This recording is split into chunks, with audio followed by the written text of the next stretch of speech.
Lowballing home sellers is the name of the game. And Rick Jin, who hosts a home flipping YouTube channel called Flip with Rick, is pretty candid about it.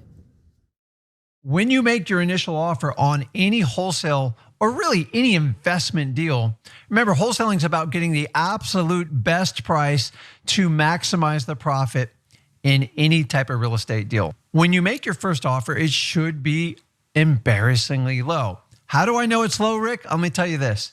When you feel brutally uncomfortable and actually a little bit nervous and scared, you are definitely in the right place.